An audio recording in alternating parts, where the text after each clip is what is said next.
ओम शांति।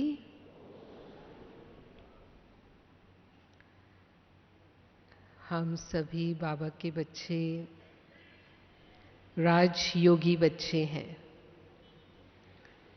सभी राजयोग का अभ्यास करते हैं और बाबा कहता है ये राजाओं का राजा बनाने वाला योग है। यानी यही एक पढ़ाई और योग ऐसा है जिसको करने से राजा बनते हैं। और कोई भी योग दुनिया में ऐसा नहीं है या पढ़ाई ऐसी नहीं है जो राजा बनाती हो। दुनिया में जो राजा बनते हैं या तो वो धन दान करने से बनते हैं, जो बाबा हमें सुनाते हैं, और या फिर वो राजाई कुल में जन्म लेते हैं।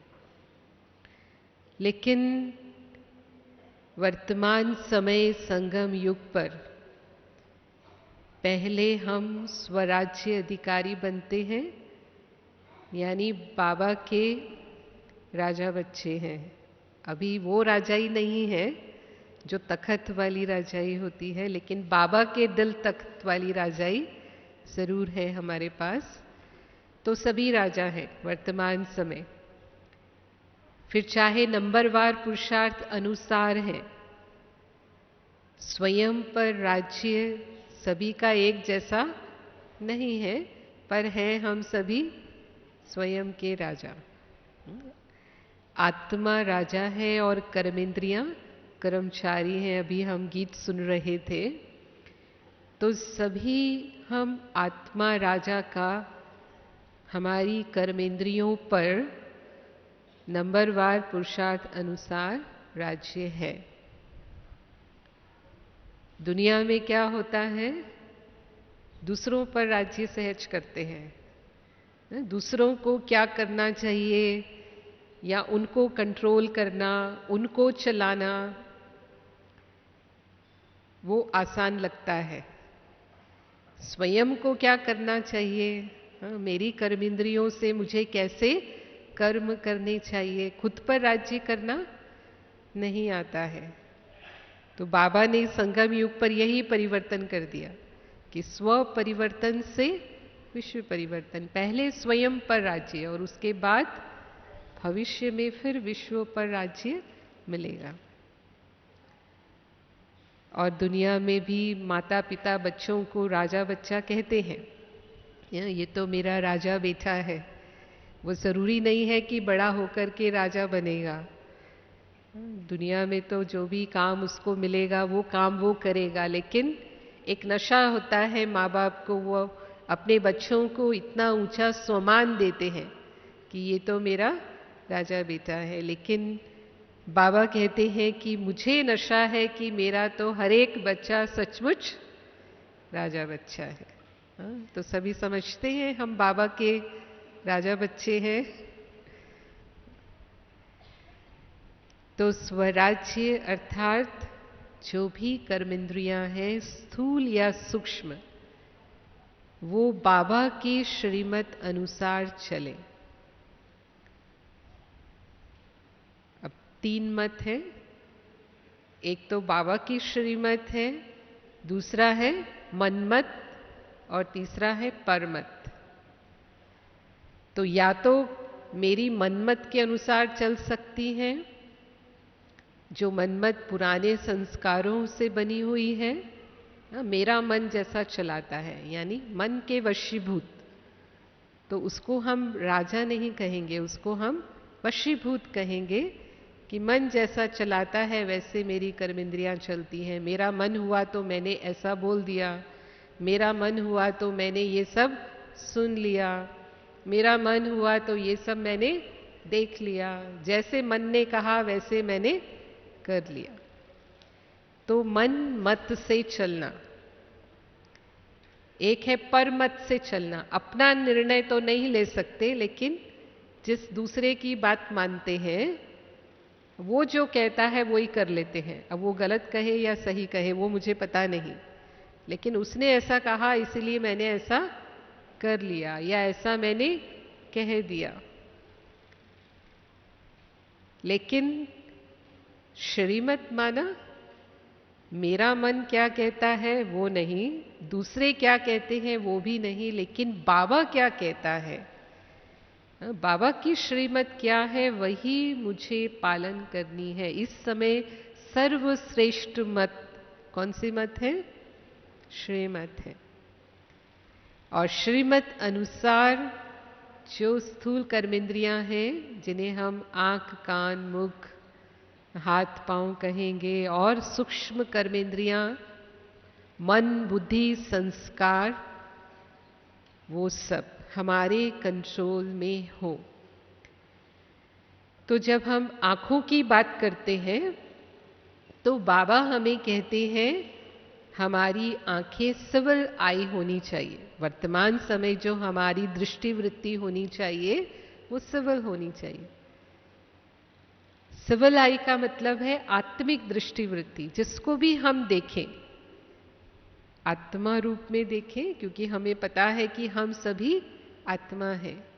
तो किसी की भी देह पर मेरी नजर न जाए, वो देह रूप में कैसा दिखता है या क्या करता है, उसका प्रभाव मेरे ऊपर नहीं आना चाहिए, लेकिन उस आत्मा के आदि अनादि स्वरूप को मुझे देखना है। से कहते मस्तक मणि पर हमारी नजर होनी चाहिए, और वो भी आत्मा रूप में। हम सब भाई भाई हैं, फिर चाहे वो स्त्री है या पुरुष है, वो भाई भाई की दृष्टि, उसको बाबा सिविल आई कहता है, भाई बहन की भी दृष्टि नहीं। और एक बाबा कहता है क्रिमिनल आई। क्रिमिनल आई माना कि कभी तो मैं आत्मिक दृष्टि से देखती हूं और कभी कभी देह पर भी मेरी दृष्टि चली जाती है। और जब देह पर दृष्टि जाती है तो दृष्टि वृत्ति चंचल होने की संभावना है। हम कर्म कुछ भी नहीं कर रहे, लेकिन आंखों से देखा और मन पर उसका प्रभाव आ गया, इसको बाबा कहता है दृष्टि वृत्ति चंचल होना। यानी मन पर उसके संकल्प चलने लगे, और अगर वो विकारी संकल्प हो गए तो उसको हम विकल्प कहेंगे। संकल्प में गए, फिर विकल्पों में भी हम चले गए, तो इसका मतलब हम आंख की कर्मेंद्रिय के वशीभूत हो गए। उसको हम अधिकारी होना नहीं कहेंगे। और अगर देह रूपी सांप को टच किया, बाबा ऐसे कहता है जैसे सांप को टच करेंगे तो वो काटेगा जरूर, और काटेगा तो उसका विष भी आ जाएगा। ऐसे ही अगर देह पर दृष्टि गई तो उसका प्रभाव मन पर ना आए, ऐसा नहीं होगा। यानी उस सांप का विष लगने ही वाला है। उससे मुझे अपने आप को कैसे सेफ करना है वो युक्ति बाबा ने हमें दी है। मैं आत्मा आदि अनादि शुद्ध और पवित्र आत्मा हूं, यही मेरा अनादि स्वभाव है और आदि स्वभाव है। और सभी भी अपने अनादि स्वभाव में शुद्ध और पवित्र आत्माएं ही हैं। सभी सतो प्रधान आत्माएं हैं। ये स्मृति निरंतर मुझे रहती है, इस पर मेरा अटेंशन है। कोई भी चीज में अगर हम अलबेले हो जाते हैं तो मार्जिन होती है। तो बाबा कहता है कि दृढ़ संकल्प से डबल लॉक लगाओ इसको, क्योंकि माया देखती है कि जहां ये कमजोर है वहीं से वो वार करती है। और देह अभिमान के संस्कार आत्मा के अंदर जन्मों से पड़े हुए हैं, तो बहुत जल्दी मन देह अभिमान के वश होता है। फिर दूसरी बात, कई बार लोग कहते हैं कि दुनिया में हम रहते हैं, दुनिया के वातावरण में रहते हैं, तमो प्रधान वातावरण में रहते हैं, ऐसे लोगों के संबंध संपर्क में आते हैं। और आजकल तो मीडिया का जमाना है, हर एक व्यक्ति 24 घंटे मीडिया के संपर्क में है, और उसमें जो कुछ भी देखते सुनते हैं वो सब क्या होता है, नेगेटिव, या उसको बाबा कहता है विकारी होता है। तो ऐसे में जब हम वो सब देखते हैं, सुनते हैं, उसका प्रभाव हमारे मन पर आ जाता है। तो अगर मेरे मन पर प्रभाव आता है तो मुझे देखना ही नहीं है। इसका मतलब कहीं ना कभी अभी मेरी धारणा उतनी मजबूत नहीं है, और अगर हम कहीं कमजोर पड़ जाते हैं तो उनसे हम दूर रहें। और ये भी अपने आप को स्मृति में रखना है कि हम विश्व परिवर्तक हैं।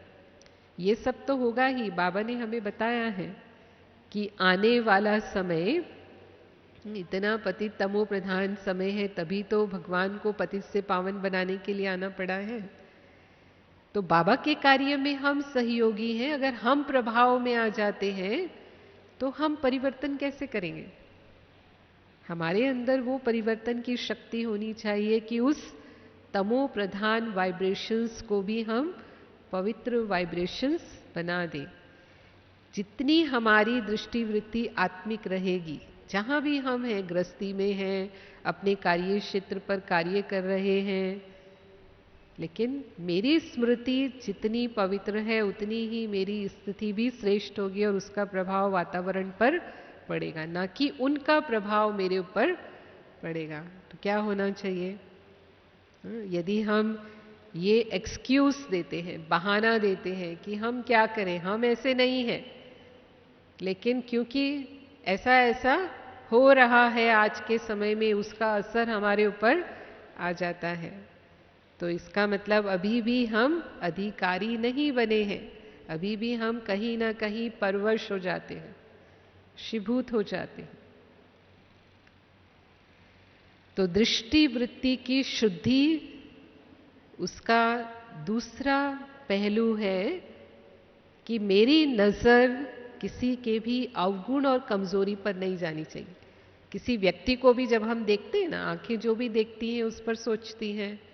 तो किसी व्यक्ति को हम देखते हैं, मानो उसकी देह को अभी हम नहीं देख रहे, लेकिन उसके गुण अवगुण पर भी हमारी नजर जाती है। देखो इसके अंदर इतने श्रेष्ठ गुण हैं, तो या तो प्रभावित हो जाएंगे, या फिर उसकी कमियां दिखाई देंगी तो कहीं ना कहीं थोड़ी बहुत नफरत या मन में उसके प्रति उपेक्षा का भाव, देखो ये तो ऐसे करते हैं, ऐसे चलते हैं, ऐसे बोलते हैं, ऐसे व्यवहार करते हैं, तो ये नजर भी क्रिमिनल आई है।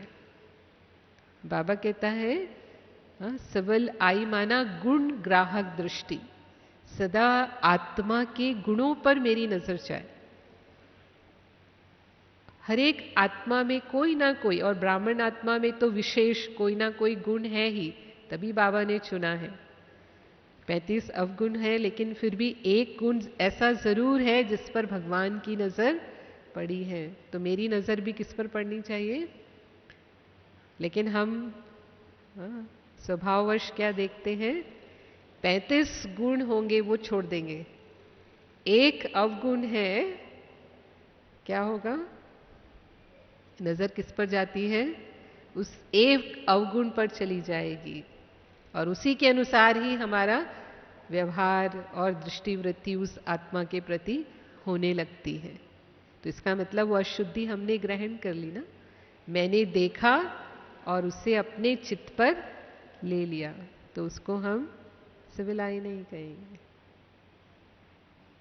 फिर हम मुख की बात करते हैं, तो मुख पर हमारा अधिकार माना बाबा की श्रीमत है, कम बोलो, धीरे बोलो, मीठा बोलो, सोच कर बोलो। कम बोलो,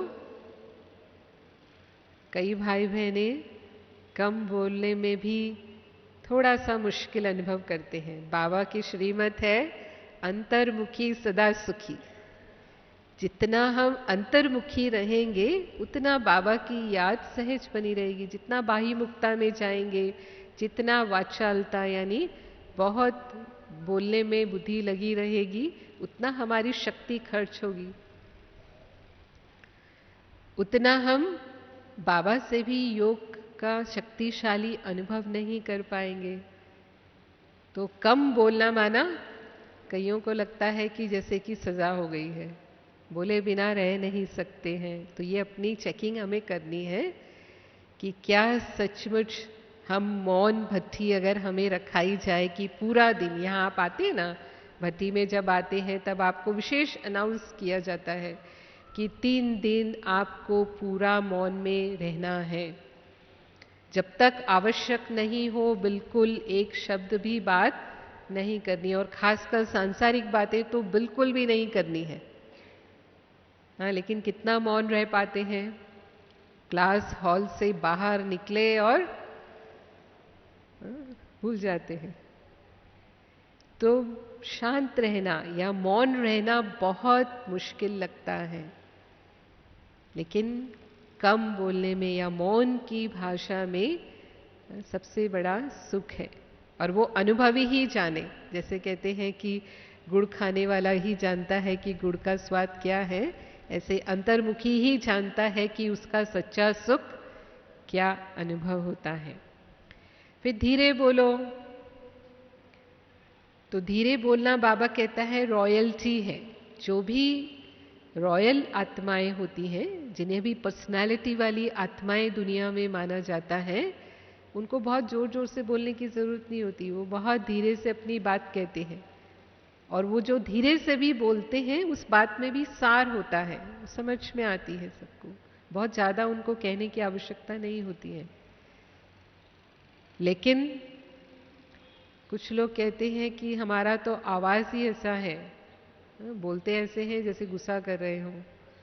कहते हैं कि धीरे बोल सकते हैं, बोलते नहीं, हम गुस्सा नहीं कर रहे, तो हमारा वॉल्यूम ही ऐसा है बोलने का। तो एक मुरली में बाबा ने कहा था कि आप माइक का आवाज कम ज्यादा कर सकते हो, अपने मुख के माइक का आवाज कम ज्यादा नहीं कर सकते। हाँ, कर सकते हैं, नहीं कर सकते। हाँ, तो हमेशा, क्योंकि हम बाबा के बच्चे हैं, हमारे बोल कैसे होने चाहिए उस पर हमारा अटेंशन हो, क्योंकि वाणी के द्वारा ही सीधा हम व्यवहार में आते हैं। सबसे पहले कोई व्यक्ति हमारी वाणी ही सुनता है और उसे ही समझ में आ जाता है। जैसे हमारा एक गीत है कि ज्ञानी की ये निशानी, मीठी सी उसकी वाणी, मीठे से बोल में है प्रभु की झलक सुहानी। तो बहुत लोग ये अनुभव भी करते हैं कि जब हम आपके यहाँ आते हैं, आप सब भाई बहनें इतना मीठा बोलते हैं, इतना मीठा आप कैसे बोल सकते हैं? आपको क्या ट्रेनिंग दी जाती है मीठा बोलने की? तो बहुत भाई बहनें बोलते हैं, मीठा व्यवहार करते हैं, क्योंकि जब शुभ भावना होती है मन के अंदर, तो जो बोल हम बोलते हैं वो दूसरों को सुख देने वाले होते हैं, वो महसूस भी करते हैं उस बात को। तो ये परिवर्तन जरूर आता है जब हम बाबा के पास आते हैं, तो हमारी वाणी सुखदायी हो जाती है, सुख देने वाले बोल मुख से निकलने लगते हैं। लेकिन कभी कभी हम कड़वे बोल भी बोलते हैं। कब बोलते हैं कड़वे बोल? कब बोलते हैं? जब गुस्से में आ जाते हैं। ये पुराने संस्कार इमर्ज होते हैं। अब कोई ना कोई परिस्थिति तो पैदा होती ही है, और बाबा कहता है पढ़ाई पढ़ रहे हैं तो पेपर तो जरूर होंगे, टेस्ट पेपर भी आएंगे। और आज का समय तो ऐसा है कि कोई दिन ऐसा नहीं होता जब कोई समस्या नहीं है, कोई ऐसी बात नहीं आए जिससे कि हमें गुस्सा पैदा ना हो। चाहे किसी ने मुझे झूठ बोला, चाहे किसी ने मेरी इंसल्ट कर दी, किसी ने मुझे ऐसा शब्द कह दिया जो मुझसे सहन नहीं हुआ, या कहेंगे कि किसी ने मेरी निंदा कर दी, मेरी कहीं चुगली कर दी, ये सब मुझे पता चला, तो क्या होता है? फिर हम भी जैसे को तैसा देने में ऐसे शब्द बोलने लगते हैं, 1 का 10, जैसे दुनिया वाले करते हैं। हम भूल जाते हैं कई बार, वही पुराने संस्कार इमर्ज हो जाते हैं। ईश्वरीय संस्कार क्या है? 1 का 10 बोलना है, या जैसे को तैसा देना है, यानी बदले की भावना रखनी है, या क्या करना है? सबसे ज्यादा मुश्किल यही होता है, इसने मुझे ऐसा कहा, क्यों कहा? और फिर ऐसा होता है कि 10 बार तो मैंने सहन कर लिया, लेकिन कब तक? आखिर सहन करने की भी तो कोई सीमा होती है। तो 11वीं बार तो मेरे मुख से निकल ही गया। फिर हम अपने को राइट ठहराते हैं, लेकिन इसका मतलब मेरा मुख पर अभी तक अधिकार नहीं है। बाबा की श्रीमत अनुसार हमने सहन किया, तो बाबा की आज्ञा अनुसार जो किया उसकी दुआएं हमें मिलती हैं, वो हमारा जमा होता है। आप पास हुए पेपर में तो आपको उसकी प्राप्ति होने वाली है। लेकिन अगर उसने गुस्सा किया और मैंने भी पलट के गुस्सा किया तो वो भी फेल और मैं भी फेल। हाँ, उसने झूठ बोला इसलिए मैंने, हम जस्टिफाई करते हैं, उसने ऐसा किया ना इसीलिए मैंने ऐसा किया। अगर वो ऐसा नहीं करते तो मुझे ऐसा करने की ज़रूरत ही नहीं थी। तो उसने ऐसा किया, वो तो मेरा पेपर था, लेकिन अगर मैंने भी वैसा किया तो हम तो फेल हो गए। तो इसका मतलब अभी मुख पर हमारा अधिकार नहीं है। और इसीलिए बाबा ने जो हमें सिखाया है, कई हमारे यहाँ जो कबीरदास या संत वगैरह हुए हैं, उन्होंने भी ऐसी बातें वाणी के लिए कही हैं कि ऐसी वाणी बोलिए मन का आपा खोए, औरन को शीतल करे आपहु शीतल होए। कि हमारी वाणी ऐसी होनी चाहिए जिससे हमारा खुद का मन भी शीतल हो और औरों को भी वो शांति का अनुभव कराए। हमारे बोल किसी के अंदर हिम्मत पैदा करें, किसी के अंदर उत्साह बढ़ाएं, किसी की निराशा को दूर करें, किसी को सुख शांति का अनुभव कराएं। ऐसे बोल जो लोग सुनने के लिए तैयार हों। जैसे हम दादियों के वचन सुनना चाहते हैं, हमें लगता है कि दादी ने 2 बोल मेरे लिए कहे, वो वरदानी बोल हो जाएंगे, वही मेरे लिए वरदान है। जिसको दुनिया में लोग सत वचन महाराज कहते हैं कि जो ये वचन कहेंगे वो मेरे लिए सत्य हो जाने वाले हैं। जैसे ब्रह्मा बाबा ने जो हमारी दादियाँ या वरिष्ठ भाई बहनें सुनाते हैं कि उनके लिए जो बोल बोले वो आज सत्य हो गए। आज वही सेवा वो सब कर रहे हैं। इतना मूल्य था उनके 2 बोल का। तो हमारे भी वचन ऐसे हों। हाँ, नहीं तो घरों में क्या होता है, माताएं जब साधारण माता के रूप में व्यवहार करते हैं तो बच्चे ने जरा कुछ उल्टा सुल्टा किया तो बेवकूफ़ है, गधा है, पागल है, हाँ, ये कभी नहीं सुधरेगा, क्या क्या जो मन में आता है ऐसे ऐसे शब्द हम बच्चों को बोल ही देते हैं। तो क्या हम ये सही बोलते हैं? हाँ? कोई भी आत्मा हो, आपके सामने अभी वो बच्चा लग रहा है, लेकिन वो आत्मा रूप में बच्चा नहीं है। आत्मा की उम्र नहीं होती, शरीर की उम्र होती है। और अगर हमने पागल और गधा शब्द भी कहा, अगर कोई मुझे पागल और गधा कहे तो मुझे कैसा लगेगा? तो साधारण बोलचाल के शब्द भी, जिन्हें हम साधारण समझते हैं, ऐसे शब्द भी हमारे मुख से नहीं निकलने चाहिए। इतना हमारा अपने बोल पर अटेंशन हो और सोच समझ के बोलना। कभी गुस्से में आकर के बिना सोचे समझे हम ऐसे शब्द बोलते हैं जो दूसरों को इतना दुख पहुंचाते हैं कि कहते हैं तलवार का घाव भर जाता है लेकिन वाणी का घाव नहीं भरता। जिंदगी भर वो व्यक्ति भूल नहीं पाता कि इसने मुझे ऐसा कहा, लेकिन कब कहा?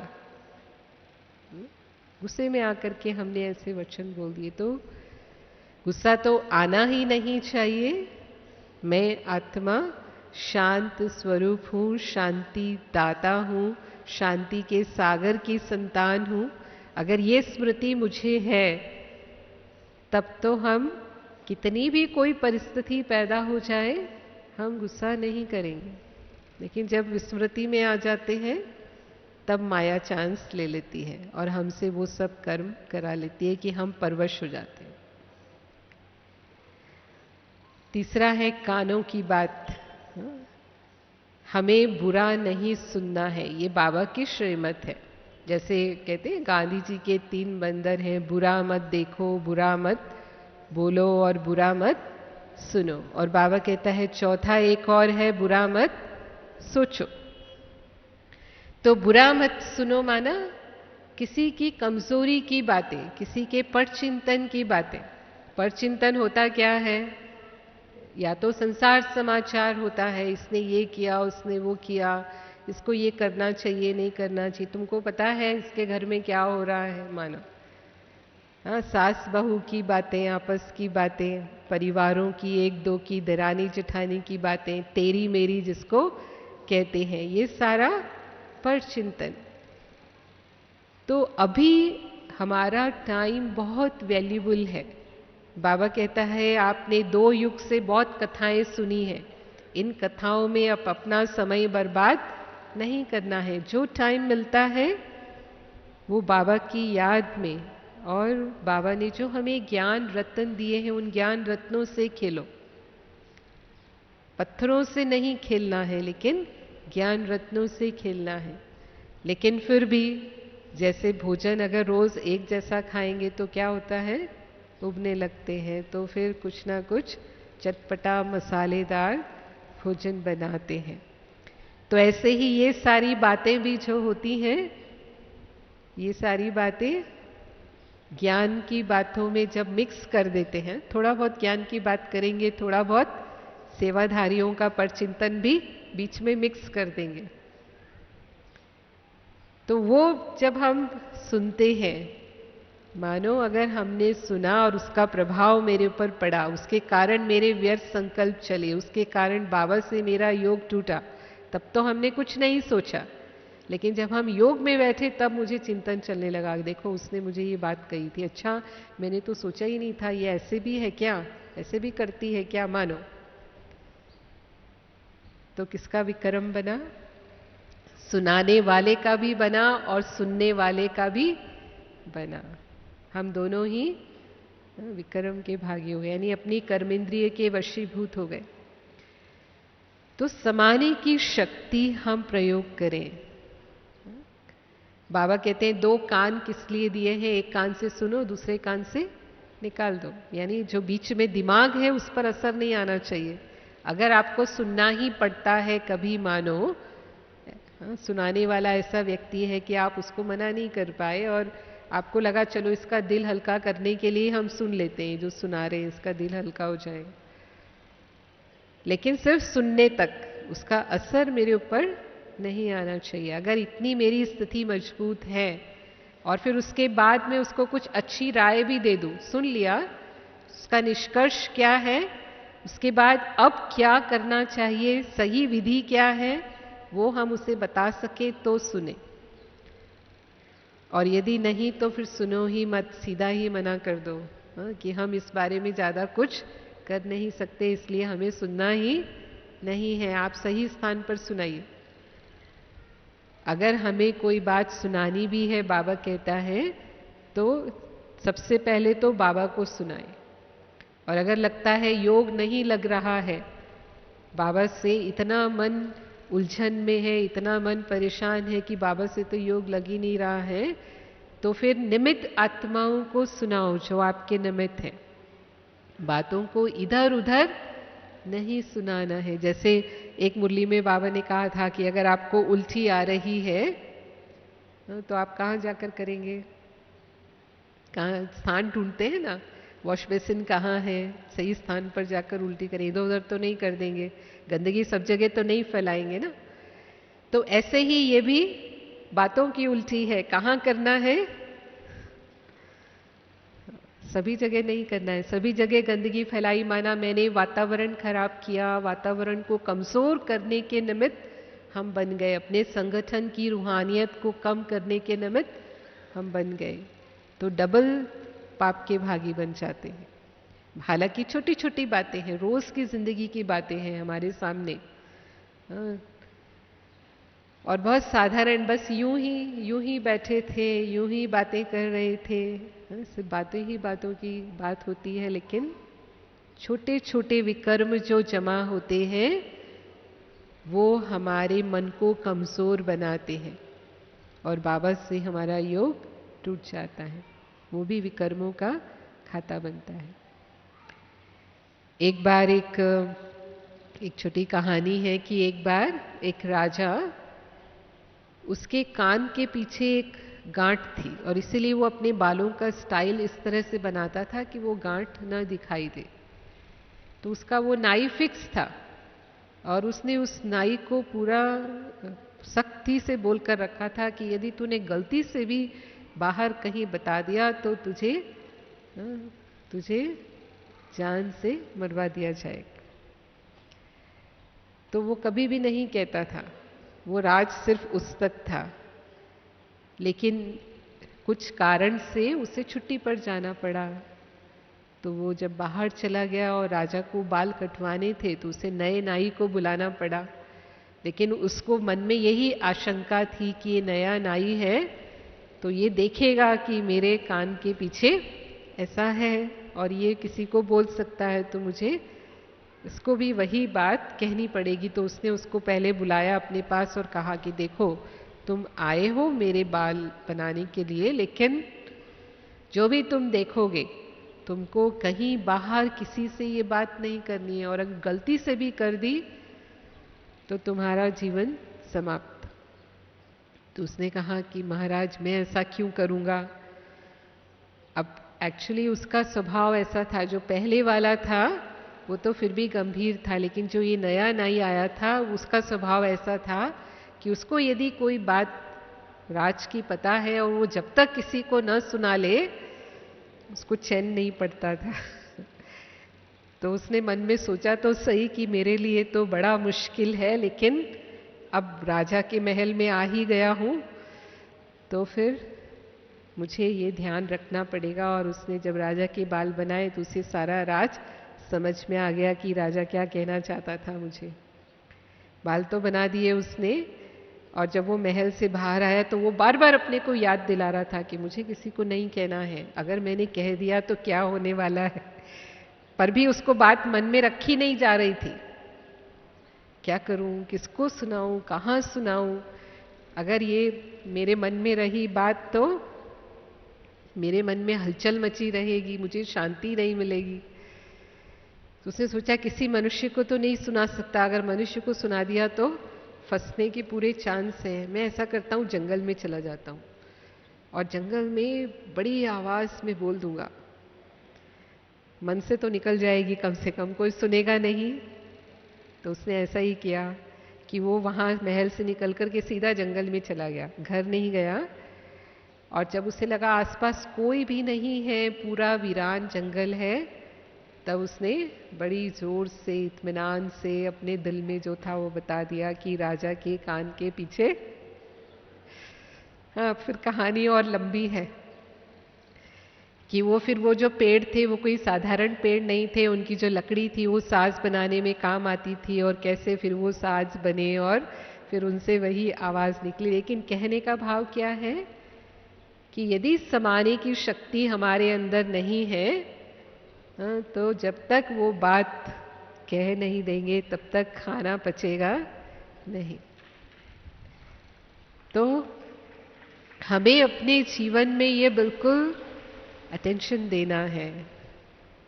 हम देखते हैं अपनी दादियों को, अपने बड़ों को, उनको किसी ने किसी की बात सुना दी, आज इतना बड़ा यज्ञ संभालते हैं, कितनी बातें उनके सामने आती हैं। बड़ी दादी के साथ में सालों रही हूं और हमने दादी को देखा कि कभी भी दादी ने किसी की बात किसी से कही हो या किसी की बात सुनकर अपने चित्त पर रख ली हो, कभी नहीं। तभी हम उनको कहते हैं कि स्वराज्य अधिकारी सो विश्व महाराजन बनने वाली आत्माएं। बाबा की श्रीमत प्रमाण जैसे हमारी कर्मेंद्रियों को होना चाहिए उस पर पूरा अधिकार है, और वो पुरुषार्थ और अटेंशन हमें बहुत काल से रखना है। ऐसे नहीं कि अंत में हम कर लेंगे, ठीक है ना, ये सब करना है, ये तो अभी तो हम पुरुषार्थी हैं, चल रहे हैं, कर रहे हैं, हो जाएगा, एकदम थोड़ी सब कुछ हो जाता है। ऐसे सोच के बाबा कहते हैं ना, डनलप के गद्दे लगा करके सो जाते हैं। तो अगर वो अलबेलापन है अभी हमारे अंदर, तो अंत में भी कोई ना कोई कर्मेंद्रिय हमें धोखा देने ही वाली है। एक को कंट्रोल करेंगे तो दूसरे धोखा देगी। हाँ, आज ये देखना नहीं चाहते थे, देख लिया। बोलना नहीं चाहते थे, बोल लिया। लेकिन नहीं, अभी से हमारा पूरा पहरा हो, जिसको बाबा कहता है रोज रात को अपनी दरबार लगाओ। चार्ट चेक करने के लिए क्यों बाबा कहता है? चार्ट का चेकिंग का मतलब यही है कि क्या मेरे मुख से वैसे ही वचन निकले जो बाबा ने कहे। मैंने किसी का परचिंतन तो नहीं किया, या परचिंतन तो नहीं सुना, या मेरे मन में सभी के प्रति शुभ भावना रही, सभी के प्रति मेरी आत्मिक दृष्टि वृत्ति रही, वो आत्मिक भाव रहा। और सूक्ष्म कर्मेंद्रियां हैं मन, बुद्धि, संस्कार, और उसमें सबसे ज्यादा प्रभाव हमारे मन का होता है, क्योंकि मन ही कर्मेंद्रियों के वश में सबसे पहले हो जाता है। तो मन के लिए बाबा कहता है, जब चाहे जैसे चाहे वैसी स्थिति में मेरा मन स्थित हो जाए। संकल्प चलाना चाहे, विस्तार में आना चाहे तो मन विस्तार में आ जाए। लेकिन यदि किसी बात का मुझे मन में विस्तार नहीं करना है, फुल स्टॉप लगाना है, मुझे पता है कि मैं ये जो सोच रही हूँ ये गलत सोच रही हूँ, ऐसा मुझे नहीं सोचना चाहिए, तो मैंने अपने मन को कहा स्टॉप हो जाओ, तो हो जाएगा। हा? अगर वो कंट्रोलिंग पावर है मेरे अंदर कि मैंने मन को स्टॉप करना चाहा, तो वो स्टॉप हो जाए, उसके बाद वो जरा भी उसको ना सोचे। तब कहेंगे मेरा ब्रेक पावरफुल है, यानी मेरे मन के ऊपर मेरी रूलिंग पावर। ऐसे नहीं कि मैं कह रही हूं मुझे ये नहीं सोचना चाहिए, और लेकिन बाबा कहता है फुल स्टॉप की बजाय लगता है क्वेश्चन मार्क। क्वेश्चन मार्क टेढ़ा होता है ना, लेकिन ऐसा कैसे हो सकता है मैं नहीं सोचूं इस बात पर? सोचना ही पड़ेगा ना, बात ही ऐसी हुई है ना। नहीं सोचूंगी तो समाधान कैसे होगा? ऐसे लगता है बहुत सोचेंगे तब समाधान होगा, बिना सोचे कोई समाधान नहीं होगा। और बाबा कहता है फुल स्टॉप क्या है, बाबा के ऊपर छोड़ दो। हमारी चिंता कौन कर रहा है? बाबा कर रहा है। किसकी जिम्मेवारी है? बाबा की है। हर बात में कल्याण है, ये सब क्या है? Full stop. जो भी हो रहा है हर बात कल्याणकारी है, उसमें कुछ ना कुछ राज समाया हुआ है। या मेरा कोई पिछला हिसाब किताब चुप तो हो गया, फुल स्टॉप। उसको बढ़ाना नहीं ज्यादा। और ये भी बहुत काल का अभ्यास चाहिए कि मन व्यर्थ संकल्पों की उलझन में न जाए, या नेगेटिव संकल्पों में कमजोर न बने। और बुद्धि के लिए कहेंगे हमारी निर्णय शक्ति सही समय पर सही निर्णय दे। अगर सही समय पर सही निर्णय नहीं हुआ, मिलावट वाला निर्णय है, यानी उसमें व्यर्थ संकल्पों की मिलावट है, फिर सोचते हैं बाद में काश ऐसा नहीं ऐसा कर लिया होता तो ज़्यादा सही होता, क्योंकि सही निर्णय नहीं कर पाए। जहाँ सहन करना चाहिए वहाँ तो सामना कर लिया, फिर सोचते हैं नहीं यहाँ थोड़ा सहन कर लेते तो ज़्यादा अच्छा होता। और जहाँ सामना करना चाहिए वहाँ सहन कर लेते हैं, यानी सही निर्णय नहीं किया। कब क्या करना है अगर सही निर्णय नहीं हुआ, इसका मतलब बुद्धि पर अधिकार नहीं। और वो समय निकल गया तो समय निकलने के बाद सिर्फ पश्चाताप ही होता है। और संस्कारों पर अधिकार, यानी बाबा कहता है जो ईश्वरीय संस्कार है, जो दैवी संस्कार है, वही मेरे संस्कार हैं। यानी जो बाबा के संस्कार हैं वही मुझ आत्मा के भी संस्कार हैं, वही मेरे ओरिजिनल संस्कार हैं। तो मेरे वही संस्कार इमर्ज रूप में रहे, ये बाबा की श्रीमत है। बाबा के संस्कार हैं शांति के, प्रेम के, सुख के, क्षमा के, दया के, रहम के, सहयोग देने के, ऐसे ही कहेंगे। कल्याण के, ये बाबा के संस्कार हैं। तो मुझ आत्मा में भी सदा यही संस्कार इमर्ज रूप में रहे। और अगर माया रावण के संस्कार इमर्ज होते हैं, काम क्रोध लोभ मोह अहंकार के संस्कार समय प्रति समय इमर्ज होते हैं, तो बाबा कहते हैं ये मध्य के संस्कार हैं, ये ईश्वरीय संस्कार नहीं है। तो इसका मतलब संस्कारों पर अभी मेरा पूरा अधिकार नहीं हुआ, अगर मेरे बीच बीच में ये संस्कार भी इमर्ज हो जाते हैं। क्रोध लोभ मोह अहंकार का अंश वंश इमर्ज होता रहता है। तो ज्ञान का दर्पण बाबा ने हमें दिया है। मेरी कर्मेंद्रियों पर मेरा कितना अधिकार है, उसके अनुसार ही मेरा भविष्य निश्चित होता है। कई बार हम सोचते हैं ना कि हम क्या बनेंगे। बाबा तो हमें कहता है कि हम विश्व राज्य अधिकारी बनने वाले हैं, लेकिन फिर उसमें भी बहुत पद है। राजा तो सभी नहीं बनेंगे, सभी तो लक्ष्मी नारायण नहीं बनेंगे। हाँ, कोई रॉयल फैमिली में आने वाले बनेंगे, कोई साहूकार बनेंगे, कोई दास दासी बनेंगे, कोई प्रजा बनेंगे। तो आखिर भी मैं कहाँ, मेरा पद कौन सा होने वाला है। तो हम इस ज्ञान के दर्पण से अभी अपने आप को चेक कर सकते हैं। अगर सभी कर्मेंद्रियों पर मेरा संपूर्ण अधिकार है, स्थूल सूक्ष्म सब कर्मेंद्रियां बाबा की श्रीमत पर चलती हैं, तो हमको विश्व राज्य का तख्त मिलने वाला है, यानी हम विश्व महाराजन पद की प्राप्ति करेंगे।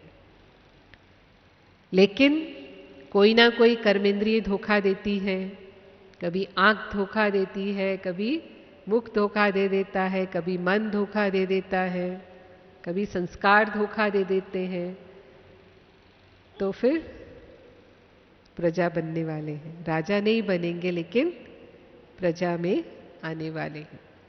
और अगर कर्मेंद्रियों के वश होकर के उदास हो जाते हैं, सदा ही कोई ना कोई कारण से अपसेट रहते हैं, उदास रहते हैं, उलझन में रहते हैं, परेशान रहते हैं।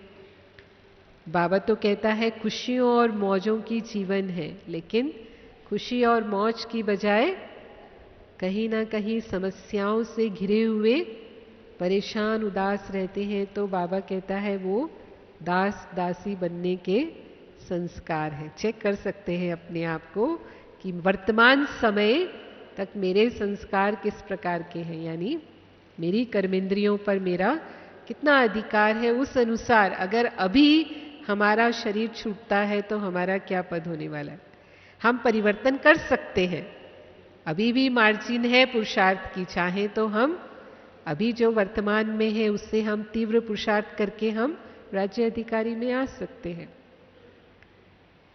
ऐसे बाबा साहूकार के लिए कहता है जिनके पास बहुत ज्ञान रतन है और वो सेवा करके पुण्य भी जमा करते हैं, लेकिन उन्हीं ज्ञान रत्नों को स्वयं के समस्याओं के प्रति यूज करके विजयी बन जाए, वो शक्ति नहीं है।